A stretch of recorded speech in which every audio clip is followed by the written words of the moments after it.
et di nuyu aussi assistance bi nga xam ne toog nañ fii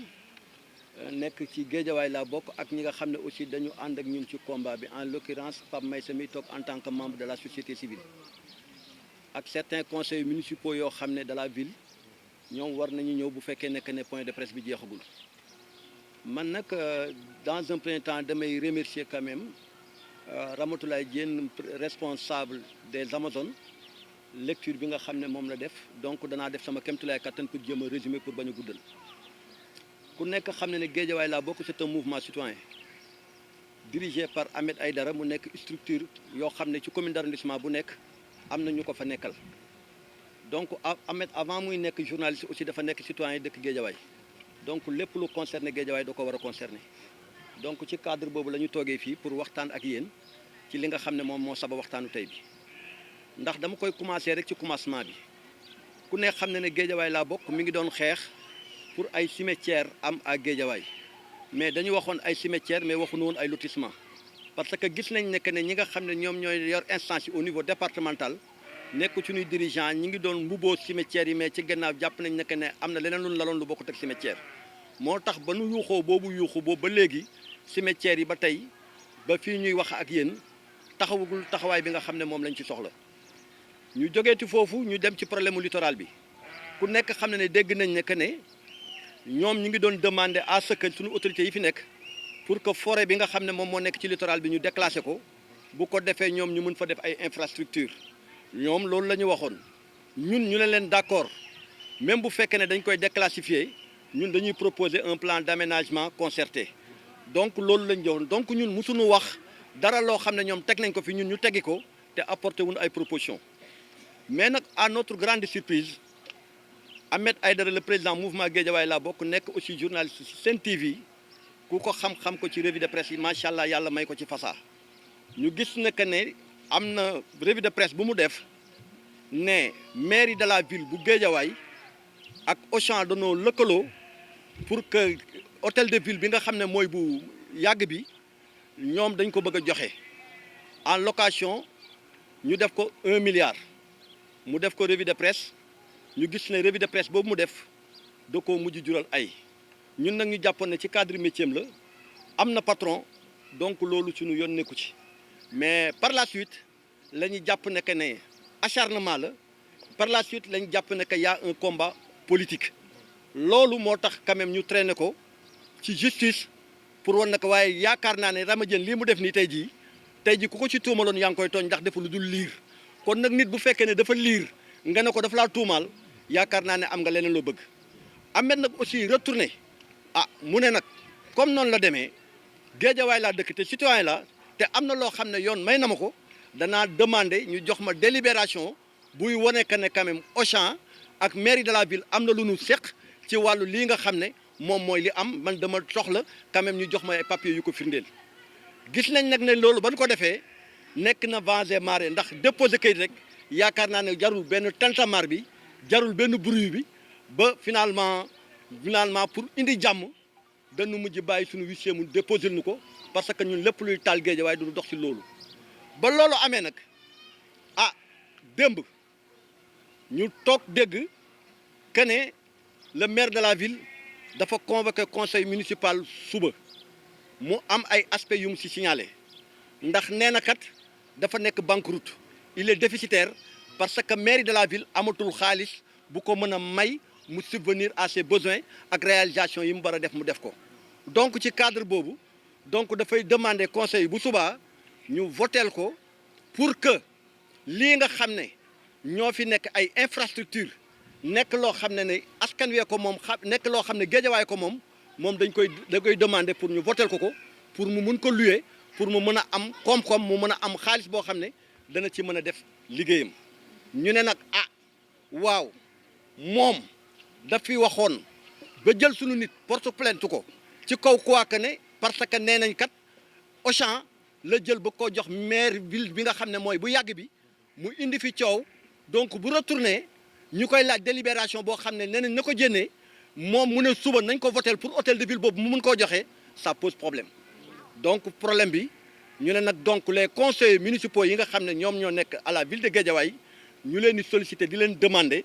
à ce que loolu quand même ñu bañ ko voté ndax jàpp naa ne ko voté ko mooy xeex Guédiawaye voté ko aussi mooy jox Alioune Sall dëgg parce que am na loo xam ne ñu ngi ko doon luumandaat ñu naan am naak amul suñu kayit bi donc bu ñëwee firndeel ko ñu ne ko indil ay firnde amul ay firnde mu bëgg ñu votel ko donc dafa bëgg ay argument solide pour bu ëllëgee mu ne waa Guédiawaye ñoo ma jox ndigal kon nag loolu conseil yi yaakaar naa ne war nañoo trahir confiance su Guédiawaye war nañoo trahir population Guédiawaye war nañ nga xam ne askan wi lañ fi toogal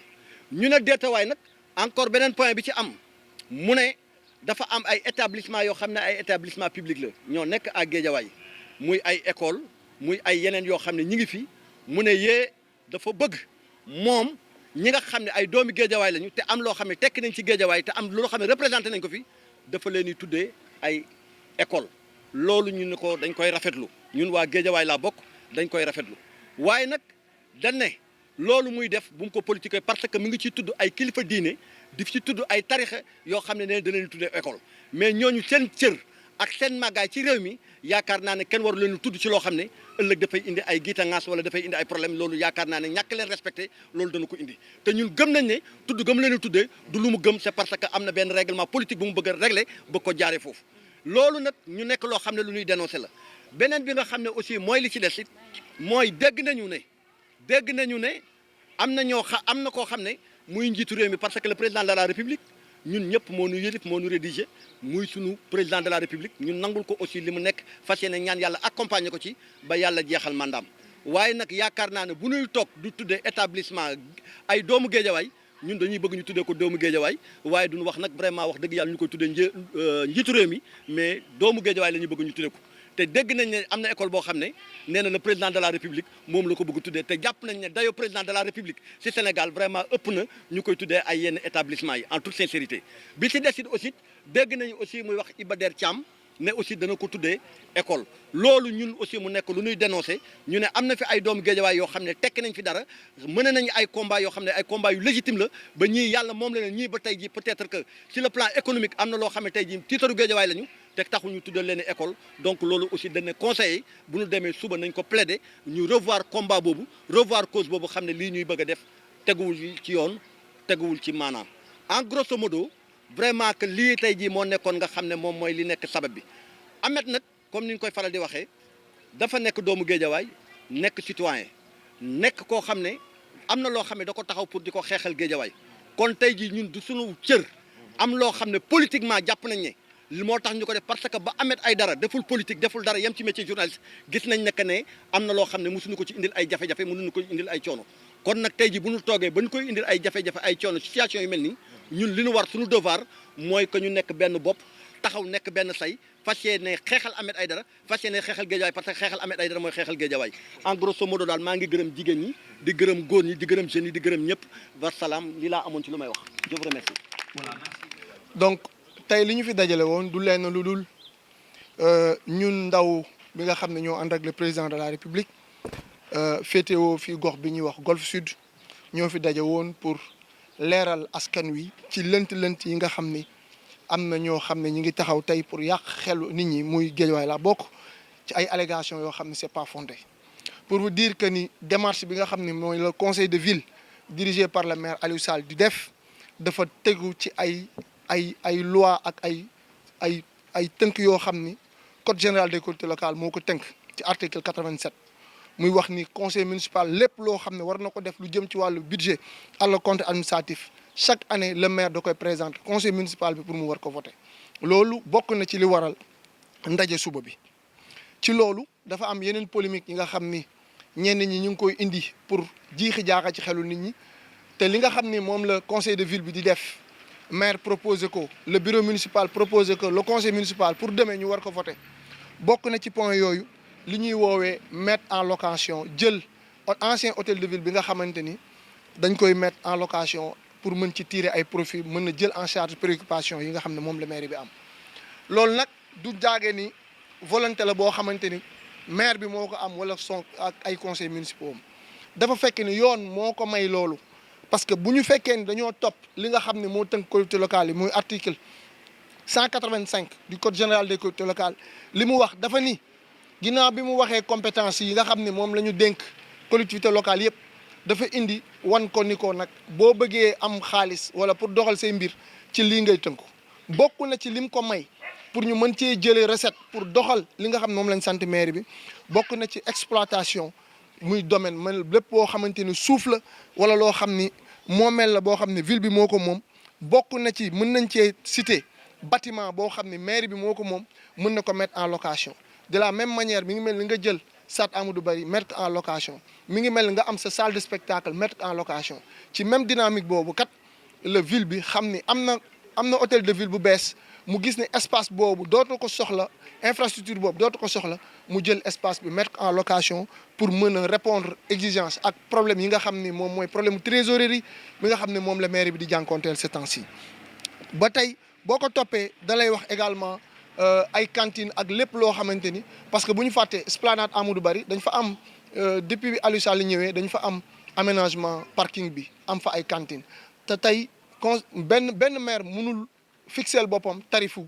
location lépp lu mu mënti doon moo xam terrain la moo xam infrastructure la moo xam cantine la lépp dañ koy soumettre conseil municipal pour délibération loolu mooy expliquer que suba ñu war a voter cantine yi ngeen di romb ci esplanade Amadou Barry bi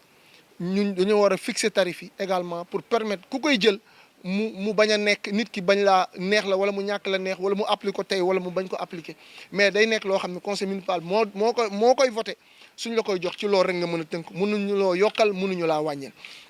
dañuy wax ni également nit ñi ñu ngi wax naan non nit ñi dañoo ragal déedéet loolu amu ci dafa fekk ni lépp lu muy def dañu nekk ci administration nekkuñ ci suñu mbiru bopp te dañoo wax ni administration dafa am ci lu muy tënku dafa tënku ci këyit ministère bi nga xam ni moom moo njaboote collectivités locales yi dox seen diggante ak état li mu wax mooy dafa bind benn circulaire moom ministre Omar Gueye demandé ak ci période pandémie bi nañuy def les délibérations ci conseil municipal yi ni ñu ko def à huis clos kon nekkul loo xamante ni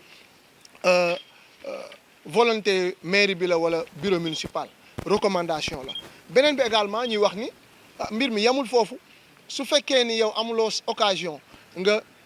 assister ci conseil municipal boobu suñu paree délibération yi nga xam ne moom lañ am ci conseil municipal bi dañ koy afficher ci tableau bi ku ñëw ci mairie ba di nga fa fekk affiche délibération conseil municipal bi bii également yaakaar naa du nekk exception ci boobu comme yëpp ni ñu koy defee kon nag am na loo xam nag du ñu ko nangu ak xalaat ni conseil municipal bi nga xam dañu am légitimité dañoo dem élection ñu votel leen population bi wóolu leen dénk leen destiné wu ville bi kenn mënul xalaat ñooñu di def loo xamante ni du doon intérêt Guédiawaye moo tax ñuy wax ni ñu ngi féddale suñu kóllëre suñu le maire ak conseil municipal bépp di leen wax ni Aliou Sall nekkatul koo xam dinañ ko présenté ndax fu mu romb nit ñi wan ko cofeel nit ñi wan ko nangul ko li mu liggéey Guédiawaye waaye di ko félicité ci ay réalisation yu mu def donc nag suñu mbokk yooyu nga xamante ni tey politicienne yaakaar ni li ñuy sukkandiku ñoom pour ñëw demander délibération bu numéro 6 bu 2006 ci dañ leen di renvoyer ci code boobu rek ñu ne bépp doxalin boo xam ni bi leen may ñu dem demander délibération code boobu moo may maire bi mu mën a mettre en valeur infrastructure yi mu am mu mën a mettre en valeur surface yi mu am mu mën a mettre en valeur bépp opportunité de recette boo xam dina permettre collectivité locale mu mën a fonctionner ci loolu ñu leen di wax ni nag bu ñu transférer les problèmes personnels ñëw di ko muy impacter ci fonctionnement mairie bi dañ leen di wax rek ni leen ñoom nañu préparer seeni tontu ak pour défendre seen bopp parce que dañ leen condamné woon en première instance dañ leen préparer seen plaidoyer pour le 15 parce que kanamu juge bi moom revue de presse du la ci génne ndax juge bi moom du tal sax revue de presse jërëjëf